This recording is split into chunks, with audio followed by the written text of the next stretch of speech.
Altesse royale, ministre Fayot, Excellences, chers membres du haut jury, chers finalistes, mesdames et messieurs, qui venaient du secteur de l'inclusion financière dans le monde entier. Étant donné les circonstances exceptionnelles de cette pandémie mondiale, nous ne pouvons malheureusement pas nous rassembler ici à Luxembourg, au centre de la Banque européenne d'investissement. Nous pouvons toutefois fêter cette cérémonie en ligne. Bienvenue donc à cette édition en ligne, cette édition numérique 2020 du Prix européen de la microfinance. La cérémonie se tiendra essentiellement en anglais, il y aura des parties également en français, mais nous avons prévu une traduction simultanée dans les deux langues, ainsi qu'en espagnol. Tout ce que vous devez faire, c'est cliquer sur les écouteurs que vous trouverez au bas de votre écran à droite et Floor. Vous cliquez sur Floor si vous n'avez pas besoin de traduction. Le Prix européen de la microfinance a été co-organisé par la Direction au développement, à la coopération et aux affaires humanitaires du ministère luxembourgeois des Affaires étrangères et européennes, la plateforme européenne de microfinance et le réseau de finances inclusives de Luxembourg. Le sujet de cette année, c'est l'encouragement de l'épargne performante et inclusive. Cette 11e édition vise à reconnaître les organisations du Sud qui sont actives dans le secteur de l'inclusion financière et vise à encourager l'utilisation performante et largement répandue de l'épargne. Tout particulièrement dans la situation actuelle, avec le confinement économique, les entreprises qui ont dû fermer, l'épargne est plus importante maintenant que jamais et joue un rôle crucial pour les populations à bas revenus et les populations exclues.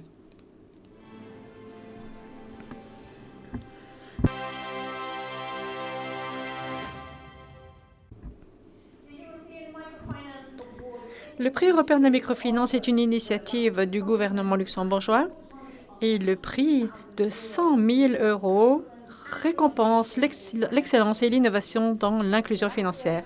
Pour la Direction du développement, de la coopération et des affaires humanitaires, l'inclusion financière est un outil très important pour réduire la pauvreté. Le discours d'inauguration vous sera délivré par le ministre européen du développement, de la coopération et des affaires humanitaires, Franz Fayot. Dans son discours, il soulignera l'importance de créer une certaine résilience et soulignera également l'opportunité d'encourager l'épargne, particulièrement pendant cette crise sanitaire. Altesse royale, Madame Pangestou, chers membres du grand jury, Excellences, chers amis, chers invités, le Prix européen de la microfinance et sa cérémonie représentent un événement annuel très important pour tous ceux d'entre nous qui sont impliqués dans la finance inclusive. Cela nous permet d'attirer l'attention du secteur financier dans son ensemble, ainsi que du public en général, du grand public, sur le rôle crucial que la finance inclusive joue dans la promotion de l'accès à la finance, l'un des moteurs essentiels du développement socio-économique dans le monde. Comme vous le savez tous, cette année, les choses sont différentes. J'aurais bien préféré vous accueillir dans la cour intérieure de la BEI, mais cet événement numérique permettra également une plus large participation du secteur. Je suis très heureux que des centaines d'experts et d'acteurs clés ont choisi de se joindre à nous. Alors que le Luxembourg continue à maintenir une cible généreuse de 1% du PIB pour l'assistance au développement dans cette époque difficile, il est devenu de plus en plus clair qu'une aide seulement basée sur des subventions ne sera pas suffisante cette année pour traduire les objectifs du développement durable. Le secteur financier devra y mettre la main. Aujourd'hui, nous faisons face à une crise sanitaire d'une magnitude sans précédent. Nous devrons donc reconstruire des économies affaiblies dans les pays en développement en créant la résilience, mais aussi en fournissant de nouvelles occasions à ceux qui sont financièrement exclus. Comme cela a été souligné dans l'accord de coalition du gouvernement luxembourgeois, la finance inclusive et innovante reste une priorité clé pour nous. Nous considérons que le secteur financier doit être un acteur clé et qui a un rôle très important dans la mise en œuvre des ODD.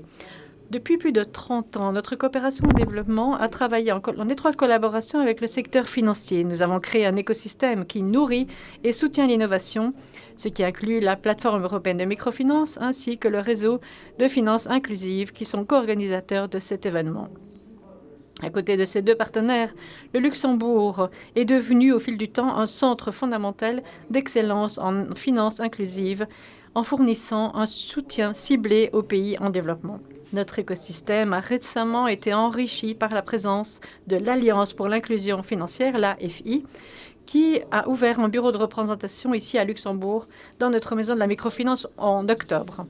À l'avenir, nous allons poursuivre et renforcer notre soutien au secteur financier innovant et inclusif pour s'assurer que les populations les plus vulnérables, très souvent laissées à la traîne, laissées en arrière, aient accès aux services financiers de base, y compris à l'épargne, pour renforcer leur résilience et permettre leur participation active dans une relance économique durable. Mesdames et messieurs, que nous avons choisi le sujet actuel, c'est-à-dire encourager l'épargne performante et inclusive il y a un an, nous étions conscients de son potentiel. Mais quoi qu'il en soit, nous n'aurions pas pu imaginer la façon dont sa pertinence aurait été illustrée par une pandémie qui a conduit à une distanciation sociale et à des fermetures, des confinements qui ont fait des victimes dans nos économies et donc parmi les entrepreneurs, leurs familles et leurs communautés. L'année dernière, l'épargne a été vraiment fondamentale parce qu'elle a fourni des filets de sécurité à des millions de personnes. Les individus et les entreprises qui ne disposent pas d'une épargne suffisante ont dû faire face à une pression financière énorme. Les entreprises, les petites et moyennes entreprises doivent être résilientes, ainsi que les micro-entreprises, parce qu'elles représentent la colonne vertébrale de nos économies. En ces temps difficiles, une épargne inclusive a permis de réduire l'impact de la pandémie. Et je suis sûre que le prix européen de la microfinance de cette année attirera l'attention sur la valeur de l'épargne en tant que service financier nécessaire et créera un élan qui encouragera l'utilisation de cette épargne pour la planification à long terme et amènera à l'autonomisation, à l'émancipation des femmes. Si les produits d'épargne sont conçus sur base des besoins des consommateurs et s'ils sont bien intégrés dans d'autres services financiers inclusifs, la confiance naît entre le client et le fournisseur de services financiers. L'action des 3 finalistes de cette année du prix de cette année sur l'encouragement de l'épargne efficace, performante et inclusive reflète cela. Son Altesse royale, la Grande-Duchesse, annoncera le gagnant du prix de cette année dans quelques minutes. Permettez-moi de vous dire que nous avons passé beaucoup de temps à discuter dans le grand jury et que la décision n'a pas été facile parce que les 3 candidats ont vraiment fait un travail excellent, comme vous le verrez dans les vidéos qui vont suivre. Mesdames et messieurs, nous nous réjouissons déjà de pouvoir vous accueillir en personne l'année prochaine pour la prochaine édition de ce prix. Merci beaucoup.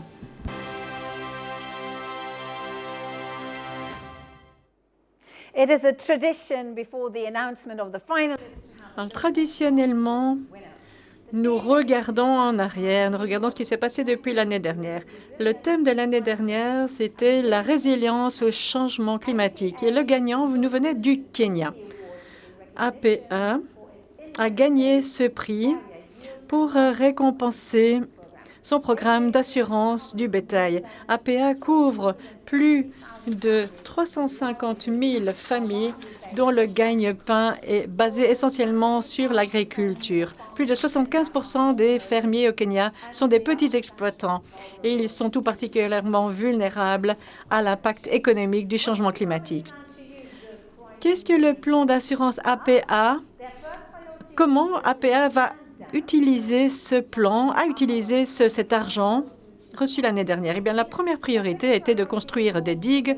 Ces constructions ont été malheureusement arrêtées à cause du COVID-19. Et la deuxième priorité était la promotion de l'éducation et la création d'une conscience du changement climatique et de solutions d'assurance par la résilience. Alors, M. Ashok Shah, directeur de Assurance APA, va nous parler maintenant de l'utilisation de ce prix. Nous allons dire que nous nous sommes mis d'accord pour octroyer une couverture aux bergers. Maintenant, ces exploitants sont généralement des petits exploitants. Nous avons continué à renforcer la résilience au changement climatique. Et nous allons fournir une couverture aux bergers et aux petits exploitants. En ce qui concerne les petits exploitants, tout d'abord, ils doivent faire face à la saison courte des pluies en octobre. Nous assurons 100 000 fermiers. Cette fois, nous utiliserons cet argent pour créer mettre sur pied une campagne de SMS. Nous enverrons des SMS aux petits exploitants, petits fermiers, et les fermiers répondront par SMS et recevront des informations sur l'assurance de rendement par surface agricole. Ce qui va se passer, c'est que, au fur et à mesure que nous recevrons leurs réponses, nous leur demanderons également de s'assurer via nos agents ou via des régulateurs. Et pour ce qui est des bergers, nous venons de signer un contrat avec le gouvernement et ce contrat couvrira les pendant toute une année, à partir d'octobre cette année jusqu'au mois d'août de l'année prochaine. Et grâce à ce contrat, nous assurerons ces fermiers contre la saison des pluies courtes et la saison des pluies longues. Merci beaucoup à chaque chat. Merci beaucoup pour ces informations très positives et pour ces réactions très positives.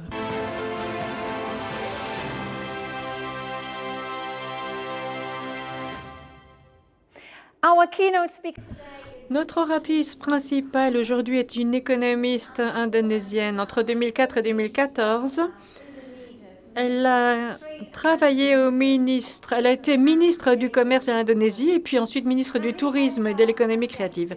Marielka Pangestu a une très large expérience de plus de 30 ans dans le monde universitaire. Elle a travaillé pour des organisations internationales et pour les gouvernements. À l'heure actuelle, elle est la directrice générale de la Banque mondiale du secteur de politique de développement et de partenariat. Elle va nous parler de l'importance de l'inclusion financière, du rôle de l'épargne dans le monde et de la croissance des services financiers numériques. Voici Madame Marielka Pangestu. Vous avez la parole.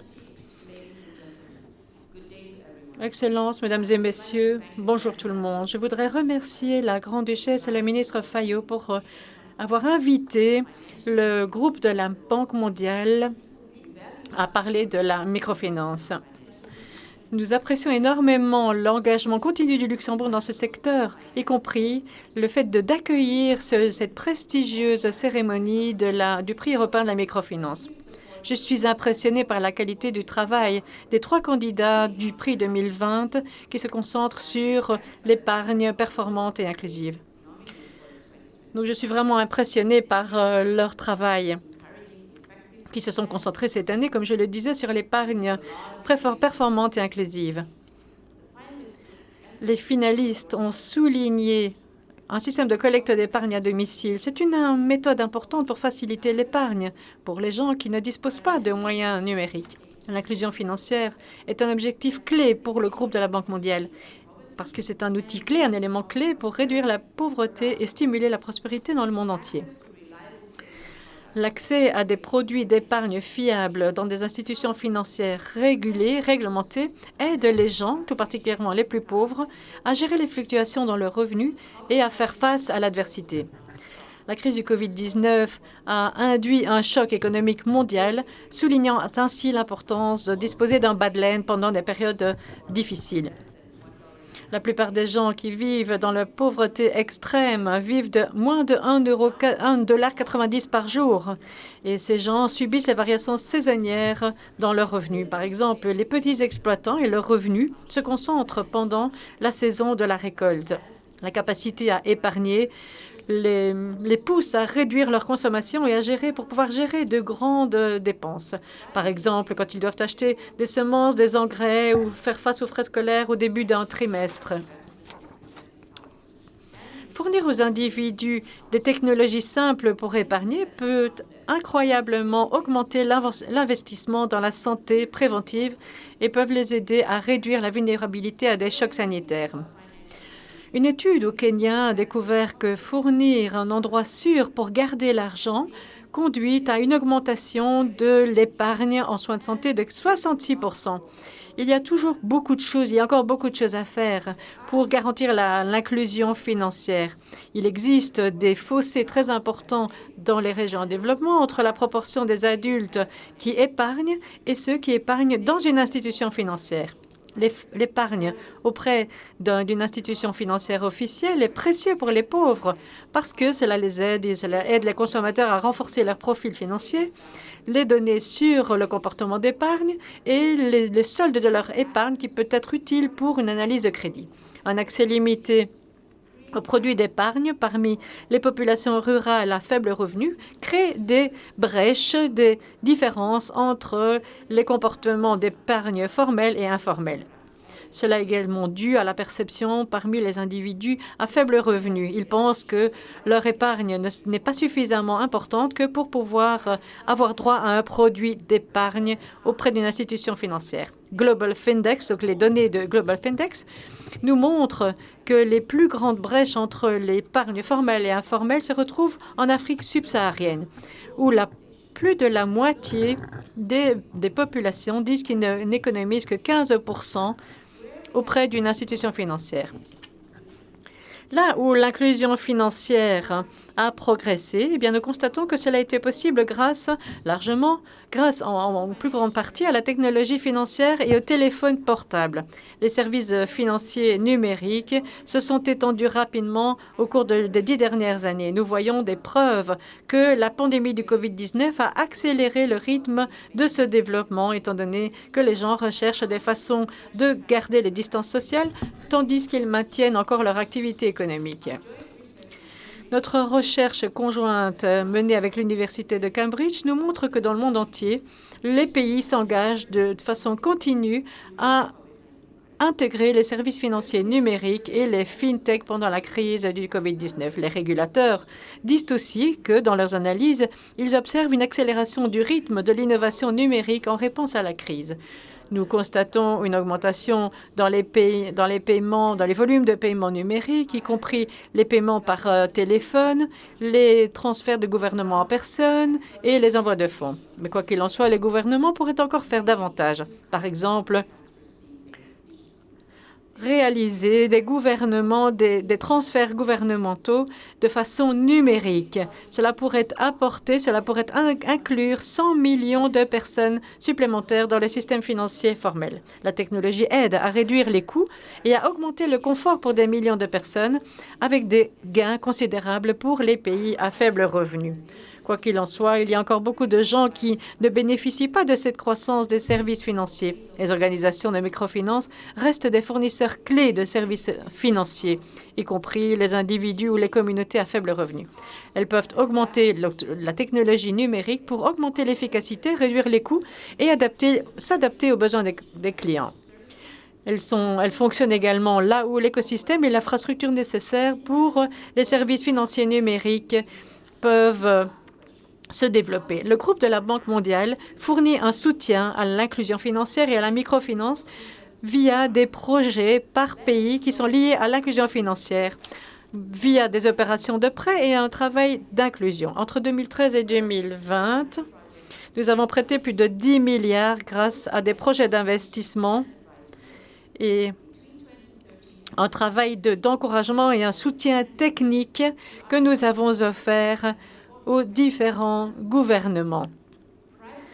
Le soutien du secteur privé à l'inclusion financière a dépassé 12 milliards de dollars pendant la même période, grâce à des investissements IFC et des garanties MEGA.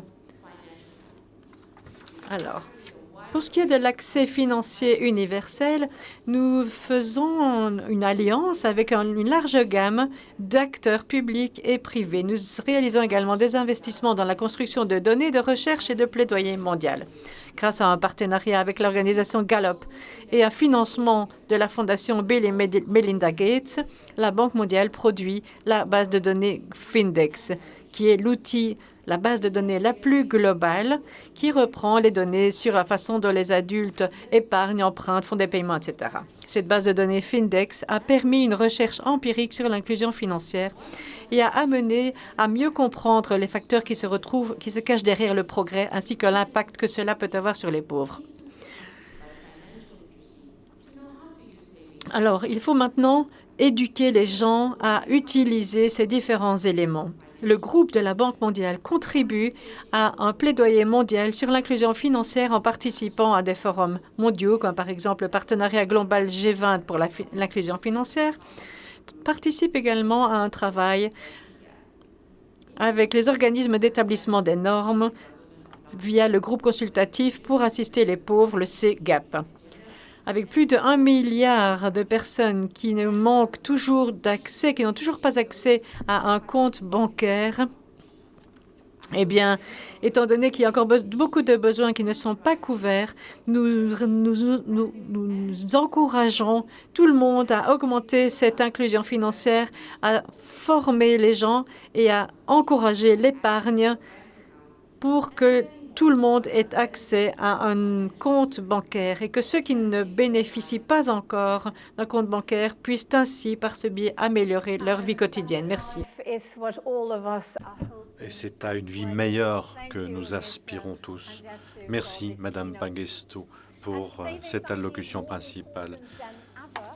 L'épargne est en effet plus importante que jamais en ces temps difficiles. C'est la raison pour laquelle la plateforme européenne de la microfinance a publié cet ouvrage reprenant les meilleures pratiques et les leçons pour encourager l'épargne efficace et inclusive de tous les finalistes, y compris tous les semi-finalistes, y compris les 3 finalistes. La publication se trouve sur la même page que ce flux au bas de l'écran.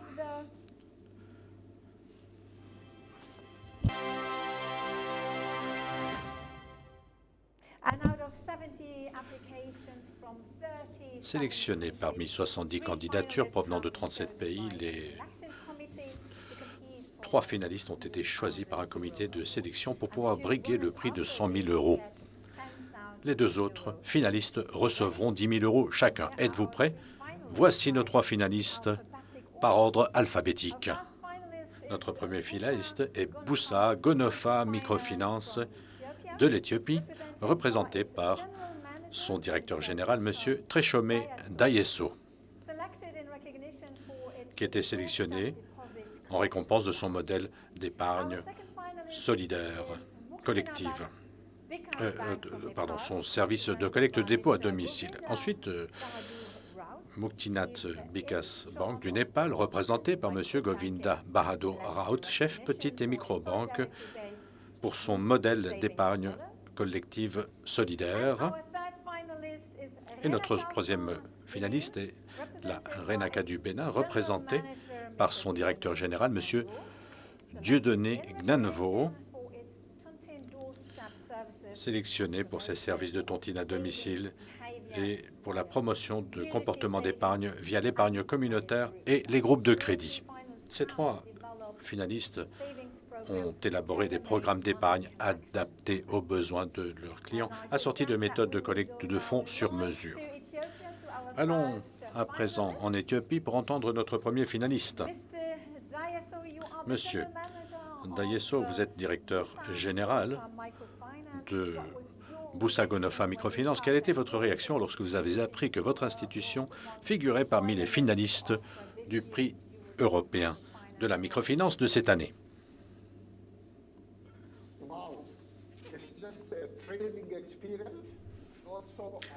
C'est un honneur et un exercice d'humilité que d'être finaliste de ce prestigieux prix. C'est une récompense des efforts que nous consentons pour atteindre les groupes à faible revenu. C'est également une reconnaissance du fait que les prestataires traditionnels ont oublié les pauvres pour les mécanismes de collecte adaptés, tels que la collecte à domicile, qui coûte très, très cher. Donc, c'est très important pour nous et plus encore pour nos clients. Nous sommes très heureux et très fiers. Je vous remercie. C'est une reconnaissance bien méritée. En tant qu'établissement de microfinance, vous travaillez dans un pays politiquement fragile. Voyons comment tout cela a commencé, compte tenu de cet environnement difficile. L'Éthiopie est le 2e pays le plus peuplé de l'Afrique. Il a une économie principalement axée sur l'agriculture, ce qui rend l'Éthiopie très sensible aux variations climatiques, aux pénuries et aux conflits politiques. En 1999, alors que plus de 50% de la population vivait dans l'extrême pauvreté, l'institution de microfinance Busa-Gonofa a été fondée en tant qu'organisation non gouvernementale. Depuis lors, elle a suivi l'économie éthiopienne qui s'est progressivement orientée vers l'industrie textile et les services. En 2016, afin d'améliorer le niveau de vie de ses bénéficiaires, Busa-Gonofa a proposé un nouveau produit d'épargne appelé DJAF e-Cube, une version moderne d'une méthode d'épargne à l'ancienne largement utilisée en Afrique. L'objectif principal étant que l'artisan ou le commerçant se fixe un objectif d'épargne atteignable. En développant le principe de la banque à domicile, Busa-Gonofa a facilité l'acquisition de nouveaux clients qui n'ont pas le temps ou les moyens d'épargner correctement. C'est l'agent bancaire qui vient sur place pour soutenir ses clients. Les comptes d'épargne volontaires, les dépôts à terme, les comptes d'épargne obligatoires et les services communautaires et ruraux sont des solutions de Busa-Gonofa dont plus de 100 000 bénéficiaires ont fait usage à ce jour. Les clients sont soutenus et conseillés au quotidien pour mettre en pratique les projets avec l'aide de l'institution de microfinance. Donc, Busa-Gonofa a élaboré un programme d'épargne pour soutenir le secteur informel sur la base d'un service de collecte à domicile. Nous allons à présent, dans la prochaine vidéo, voir comment cela fonctionne au quotidien. Voici un portrait d'Alem Negash, commerçante qui bénéficie de ce programme. Nous sommes à Asela, 120 km de la capitale Addis Abeba. Depuis la mort de son mari, Alem Negash élève seul ses 3 enfants et s'occupe également de sa mère.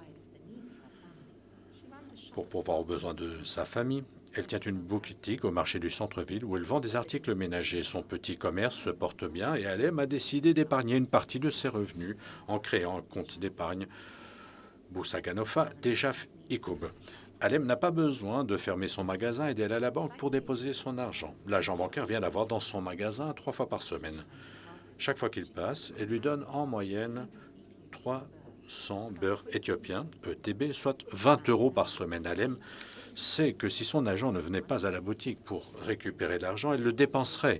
La qualité de la relation entre le client et l'agent, ainsi que le suivi quasi quotidien, sont les clés du succès de DJAF e-Cube. Nous avons une relation familiale avec l'agent. Il ne vient pas seulement pour collecter de l'argent. Il m'aide et nous donne des conseils pour gérer l'épargne.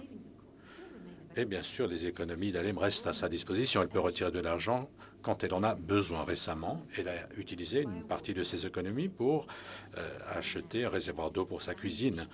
Son objectif est maintenant d'agrandir son magasin et de développer son entreprise.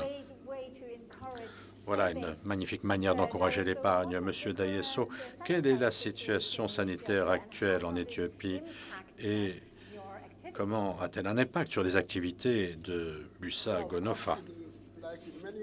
Comme dans de nombreux autres pays africains, le Covid continue de se propager, mais n'a jamais été extrêmement grave en termes d'impact. Il n'y a pas eu de confinement décrété par le gouvernement.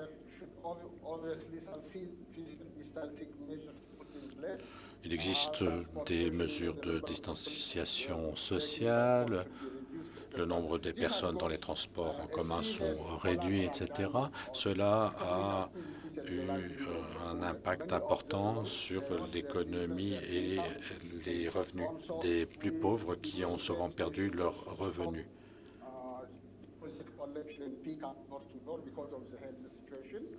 Parfois, la collecte à domicile a été rendue plus difficile en raison des mesures. Cela a été entre avril et septembre.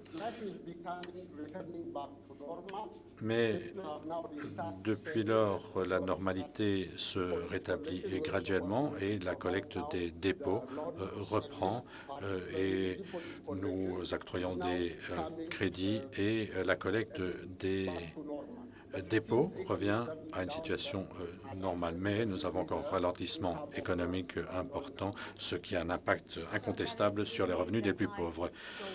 C'est une bonne nouvelle de savoir que la vie continue. Si Busa-Gonofa remporte ce prix, quels sont vos projets? Est-ce que le système de collecte des dépôts à domicile restera votre priorité?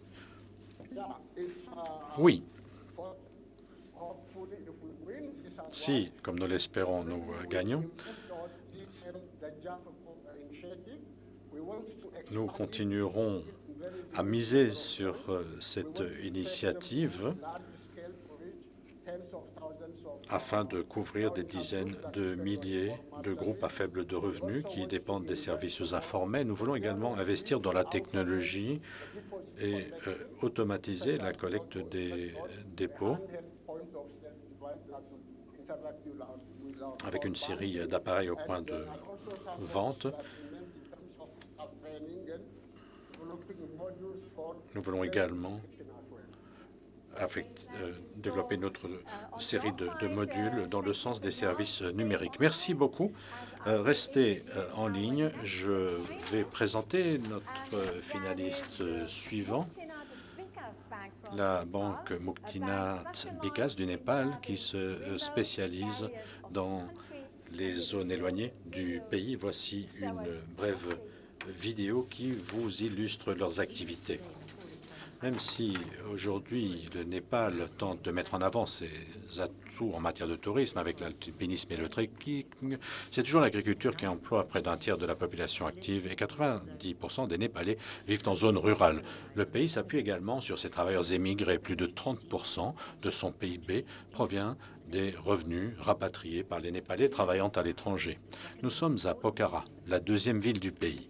C'est là que la banque Muktinat Bikash a été créée en 2007. Dès le début, l'objectif de cette banque traditionnelle était de couvrir l'ensemble du territoire, en particulier les zones les plus éloignées et les plus difficiles d'accès, comme les villages dans les montagnes, là où aucune banque n'était prête à s'installer. En développant une branche inclusive dans son activité, la banque Muktinat Bikash cible spécifiquement les femmes afin de leur offrir l'accès à un large choix de produits d'épargne, retraite, maladie, assurance vie, épargne de groupe au personnel, obligatoire ou volontaire. Grâce au travail continu des agents dans les zones reculées pour rencontrer leurs clients, la banque Muktinat Bikash compte actuellement 130 petits épargnants. La banque prévoit de poursuivre son travail en matière d'éducation à l'épargne et de numérisation de ses services pour aider encore plus les habitants des zones isolées. Et nous avons M. Raoult en ligne, qui est le chef responsable de la micro et petite banque. Nous avons entendu une brève présentation de votre organisation. Quelle a été votre réaction lorsque vous avez appris que votre banque avait été retenu comme finaliste pour cette année? Merci beaucoup. Namasté depuis le Népal. Bonjour à tous. Votre Altesse royale, Grande-Duchesse du Luxembourg, Excellences, Monsieur le ministre de la Coopération au développement et de l'aide humanitaire du Luxembourg, Monsieur le Bourgeois, Mesdames et Messieurs les délégués, le cher finaliste, le cher public, c'est un honneur pour nous d'avoir été sélectionnés pour ce prix prestigieux. Tout le dur travail est récompensé. C'est une consécration. Cela nous a encore plus encouragés à continuer à l'avenir avec une force renouvelée pour pouvoir encore mieux desservir notre communauté. Je remercie nos précieux clients qui ont bénéficié de nos services financiers. Sans leur confiance et amour, nous ne sommes rien. Je voudrais également remercier les membres de l'équipe Muktinat qui se rendent sans relâche au domicile de nos clients. Notre gratitude s'adresse aux membres du jury également qui ont passé notre dossier au peigne fin enfin. Et surtout, je voulais remercier tous ceux qui nous soutiennent et nos sympathisants qui, directement et indirectement, nous encouragent toujours à atteindre les clients que nous ciblons. Merci encore à tous. Nous sommes très heureux de pouvoir participer à cette cérémonie. Je pense que la confiance et l'amour, nous en avons tous besoin en cette période difficile. Je vous propose d'examiner maintenant comment la banque Muktinat Bikash atteint ses clients. Depuis le début du service des microfinances, la clientèle de la banque Mukti Bass est principalement composée de femmes vivant loin des grandes zones urbaines. L'épargne par l'information, telle pourrait être la devise de la banque népalaise. Chaque mois, l'agent de Mukti Bikas, Manoj, se rend dans le petit village de Kalika, situé dans les montagnes à 200 km de la capitale Katmandou. Les rendez-vous permettent de proposer des produits d'épargne adaptés à chacun. C'est aussi l'occasion pour chacune de ces femmes de profiter des services de la banque à domicile. Elles peuvent confier leur épargne à l'agent ou retirer jusqu'à 50 000 roupies népalaises, 350 € ici même, sans avoir besoin de se rendre dans une banque. Ces rendez-vous permettent également aux agents de Mukti Bias de transmettre gratuitement des informations sur la manière de gérer efficacement le budget d'un ménage ou d'une petite entreprise. Partout où nous allons, on nous raconte toujours des histoires sur les progrès que les femmes ont pu faire grâce à la banque Mukti Bikas. Je suis très heureux d'entendre cela. Parmi ces femmes, Bindu Budgel dépose aujourd'hui de l'argent dans son plan d'épargne retraite et dans une assurance pour toute la famille. Cette femme vit seule avec ses 3 enfants. Elle gère un petit élevage de poulets et une entreprise maraîchère. Son mari travaille au Qatar depuis 9 ans. Il verse son salaire de l'étranger sur un compte d'épargne. Grâce aux solutions d'épargne proposées par Mukti Bikas aux personnes travaillant à l'étranger, Bindu aimerait développer son entreprise d'élevage lorsque son mari reviendra dans quelques années. Nous voyons que c'est un bel exemple d'autonomisation des femmes. Quel est l'impact de la pandémie de COVID-19 sur vos clients et vos activités bancaires?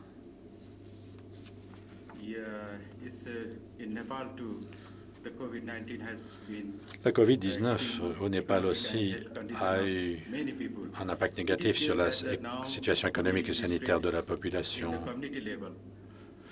On suppose que la propagation se fait au niveau communautaire. Les personnes à faible revenu sont très touchées par la pandémie. Le Népal a signalé plus de 215 000 cas et près de 1 300 décès dus à cette maladie à ce jour. Mais sur le plan pratique, au sein de nos clients, aucun décès n'a été signalé. Pour ce qui est de nos activités, nous avons fermé totalement pendant 4 mois en raison du confinement. Ensuite, la propagation rapide de la COVID-19 a été un obstacle du fait d'une incidence importante de COVID-19. Nous ne sommes pas épargnés par les effets de la maladie.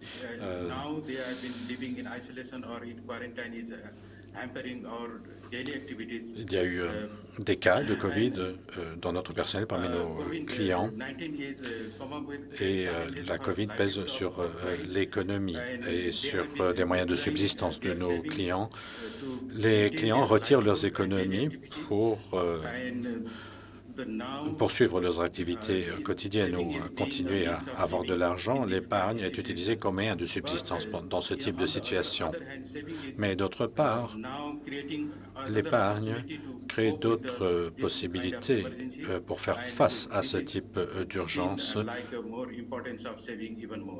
et l'importance perçue de l'épargne est plus grande aujourd'hui.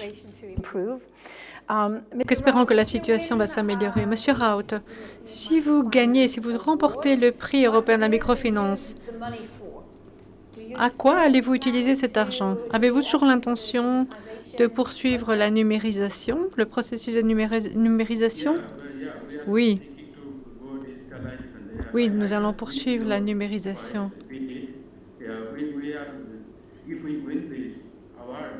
Si nous gagnons ce prix, nous pensons déployer la numérisation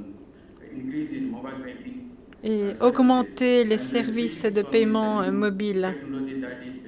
C'est une technologie qui est très facile à utiliser et très pratique, même pour les personnes moins éduquées. Donc on essaye d'établir davantage de points d'accès dans les zones rurales et dans les zones plus éloignées. parce que cela nous permet de dépasser les barrières géographiques. Nous essayons également de déployer des outils numériques financiers autres et nous essayons également de développer certains produits pour nos membres, pour nos clients qui utilisent les services numériques, pour qu'ils utilisent davantage les services numériques. Et la commercialisation est également très importante pour de très grande partie de la population. Et donc oui, nous allons utiliser cet argent dans la numérisation de nos opérations et de nos services pour atteindre de plus en plus de personnes isolées et de plus en plus de femmes. Merci. Nous vous entendons très bien, mais les images ne sont pas tellement bonnes. Les images ne suivent pas le son. Mais bon, en tout cas, on a pu bien vous entendre. Donc, restez en ligne. Je vais poursuivre maintenant et présenter le dernier finaliste. Bonjour, Monsieur Dieudonné Gnamvo. Vous êtes le directeur général de RENACA au Bénin. C'est le réseau national des caisses villageoises d'épargne et de crédit, un réseau autogéré qui est présent dans 7 des 12 départements que compte le pays. Monsieur Gnamvo, quelle a été votre réaction lorsque vous avez appris la nomination de RENACA en tant que finaliste pour le European Microfinance Award? Alors, Son Altesse royale, la Grande-Duchesse de Luxembourg, Monsieur le ministre des Affaires étrangères et européennes, et donc tous les participants, notamment la plateforme, le grand jury et le réseau de la finance inclusive de Luxembourg. Je voudrais vous dire qu'à l'annonce de cette information, j'étais très, très ravi, très content, parce que c'est un rêve qui est en train de s'accomplir. La joie aurait été encore plus grande si je gagnais, c'était le finaliste donc, du prix. Voilà, mais donc à tous et à chacun, merci beaucoup pour le travail abattu. Merci d'être là aujourd'hui avec nous. On va maintenant voir en image ce que RENACA propose à ses clients comme services et produits. Benin is a little West African country next to Nigeria. Inhabitants. This young, principally rural population. Le Bénin est un petit pays d'Afrique de l'Ouest à côté du Nigeria. 12 millions d'habitants. C'est une population jeune, principalement rurale, qui gagne son revenu dans l'agriculture, particulièrement la production de coton. C'est à Boïkon, 100 km au nord du Bénin, que RENACA est établi. RENACA, c'est un réseau national d'épargne villageoise autonome et de prêts bancaires. C'est un réseau qui fonctionne comme une coopérative et qui couvre plus de la moitié du territoire avec plus de 263 agents, surtout des femmes.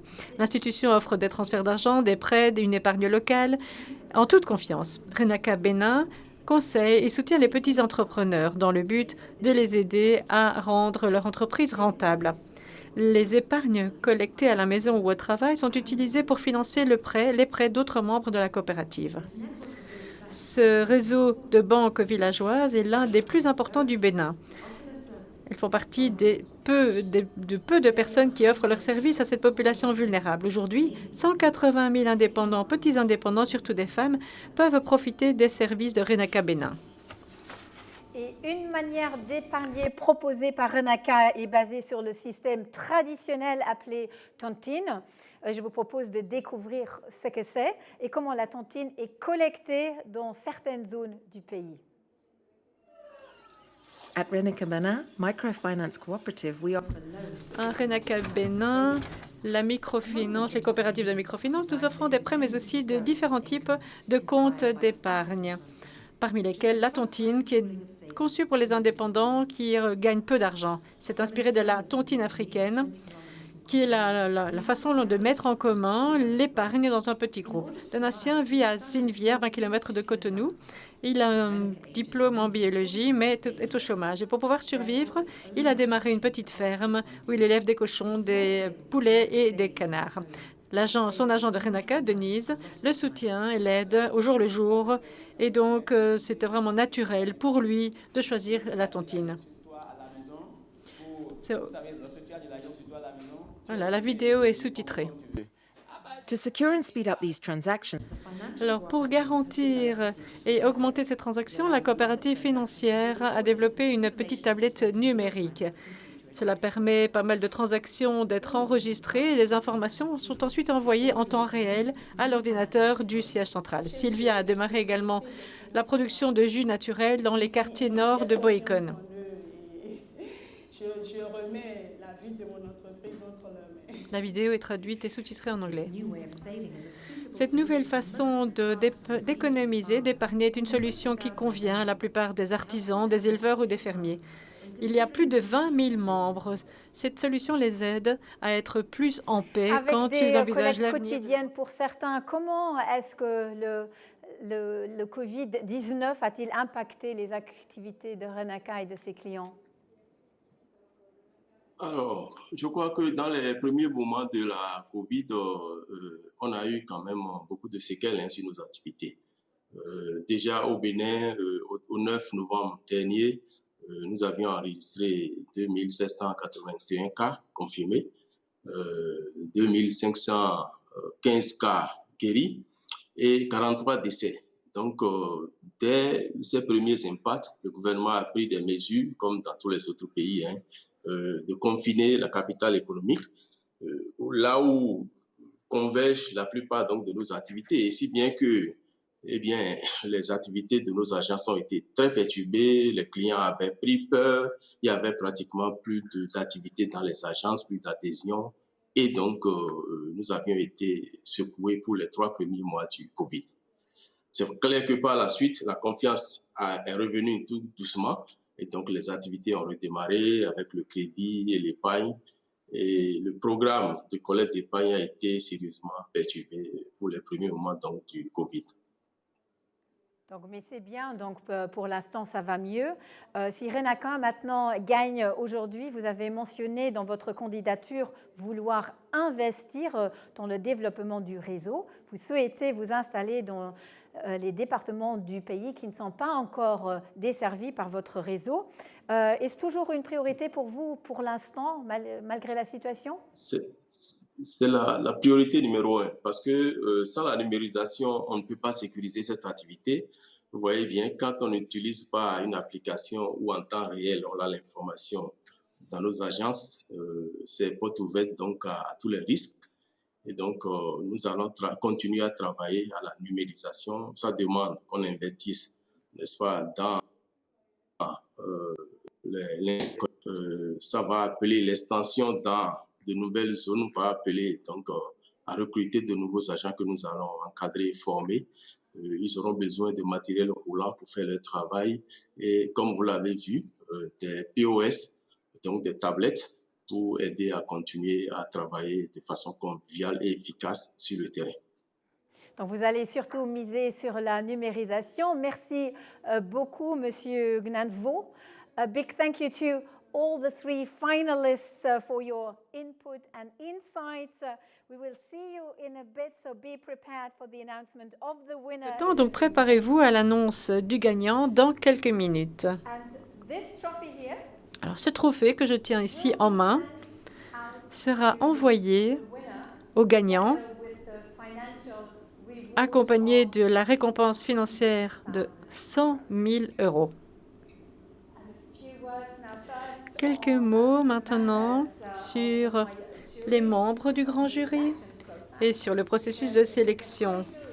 Parce que c'est le haut jury, le grand jury, qui choisit le gagnant parmi les 3 finalistes, qui est composé d'experts nationaux et internationaux en inclusion financière, en praticiens. Ce sont des personnalités de haut niveau, ainsi que le gagnant de l'année dernière. Les membres de ce grand jury de cette année sont le ministre François Fayot, ministre luxembourgeois du Développement, de la Coopération et des Affaires humanitaires, que vous avez déjà rencontré, M. Olivier Edelman, responsable de l'unité microfinance à la Banque européenne de développement, la BEI, M. Michel Maquil, président du réseau de finances inclusives, Mlle Elisabeth Ryan, ancienne directrice générale du Centre de l'inclusion financière, le professeur Hans-Dieter Seibel de l'Université de Cologne, M. Ashok Shah, directeur Insurance de APA Insurance Limited et Son Altesse Royale, la Grande-Duchesse du Luxembourg, qui a présidé ce grand jury. Et c'est vraiment un honneur pour nous que Son Altesse Royale, la Grande-Duchesse du Luxembourg, annonce cette année le gagnant. Mais avant tout, nous allons écouter son message personnel, très important, le message de la Grande-Duchesse du Luxembourg. Chers amis de la microfinance, c'est avec un grand plaisir que je me tiens ici devant vous aujourd'hui pour vous annoncer le vainqueur du 11e prix européen de la microfinance. Cette édition 2020, placée sous la thématique « Encourager une épargne efficace et inclusive », a reçu de nombreuses candidatures variées et intéressantes. Le grand nombre de dossiers déposés témoigne de l'intérêt toujours grandissant pour ce nouveau modèle économique qui place les valeurs humaines, l'éthique et la moralité au premier plan.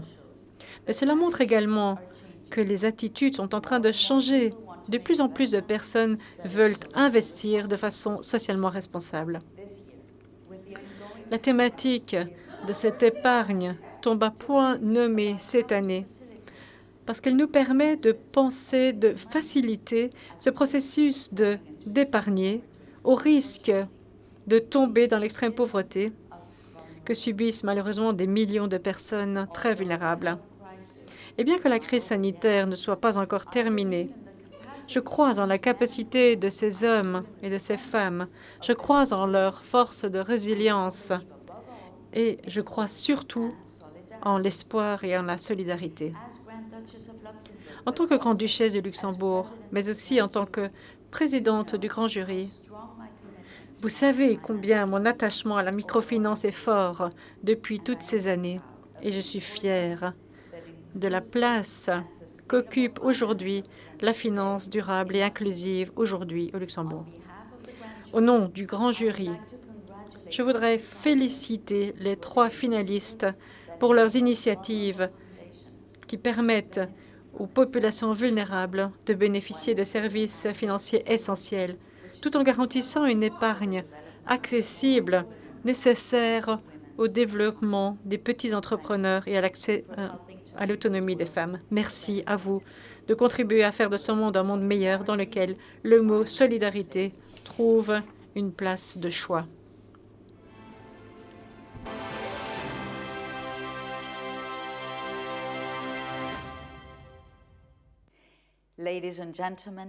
Mesdames et messieurs, inutile de vous faire patienter plus longtemps. Il est temps maintenant de vous annoncer le grand vainqueur de cette année. Pour son modèle adapté d'épargne collective et solidaire qui encourage l'épargne positive, j'ai l'honneur et la joie de féliciter Muktina Bicas Bank, gagnant, grand vainqueur de la 11e édition du prix européen de la microfinance. Et j'espère sincèrement que ce prix de 100 000 € vous permettra de renforcer la dimension digitale numérique de votre banque. Toutes mes félicitations aux finalistes de cette édition 2020. Et je vois des visages très heureux au Népal. Toutes mes félicitations aux gagnants de l'édition 2020 du prix européen de la microfinance, le Muktina Bicas Bank au Népal. Félicitations à vous, Monsieur Raoult. Est-ce que vous attendiez à gagner? Oui? On n'était pas sûr, mais on a travaillé énormément depuis des années, depuis 14 ans. On est vraiment très heureux et très fiers de recevoir ce prix européen de la microfinance 2020. Je voudrais aussi faire mémoire des membres, des agents de cette banque qui travaillent très dur, qui vont très loin pour aller soutenir nos membres dans la campagne, à la campagne. Je voudrais dédier et consacrer ce prix à tous ceux qui ont travaillé très dur et à notre équipe aux membres de notre conseil qui nous encouragent. C'est une petite équipe, mais qui cible toujours les personnes les plus vulnérables. J'aimerais aussi inviter tous les spectateurs du monde à nous rendre visite au Népal et à nous rendre une petite visite dans notre banque pour nous encourager à travailler encore mieux. Et nous serions vraiment très contents, très heureux de vous accueillir pour vous montrer le progrès que nous avons réalisé et l'impact que tout cela peut avoir au niveau communautaire. Merci beaucoup. J'aimerais beaucoup venir vous rendre une petite visite et j'espère que tous ceux qui assistent également à distance à cette cérémonie souhaiteraient également vous rendre une petite visite. Donc, merci beaucoup et profitez bien de votre prix. Bravo, félicitations. Merci beaucoup. Merci beaucoup à notre équipe. Merci de nous avoir donné l'occasion d'arriver à ce niveau de réalisation. Merci beaucoup.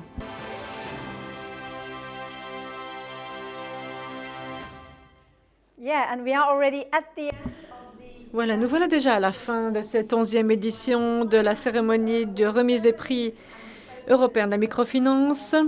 Et l'objectif ou le centre de l'édition 2021 sera placé sur la promotion de la santé globale, l'une des priorités luxembourgeoises du développement, de la coopération au développement. Cette cérémonie sera organisée également l'année prochaine en novembre. Merci à tous pour votre attention. Félicitations une fois encore à notre gagnant et à nos 2 dauphins, nos 2 semi-finalistes. Profitez bien du reste de la journée et j'espère que tous nous pourrons nous rencontrer l'année prochaine en face à face, en présentiel, lors de la cérémonie à la BEI. Merci. Soyez toujours heureux et prenez soin de vous. Merci beaucoup.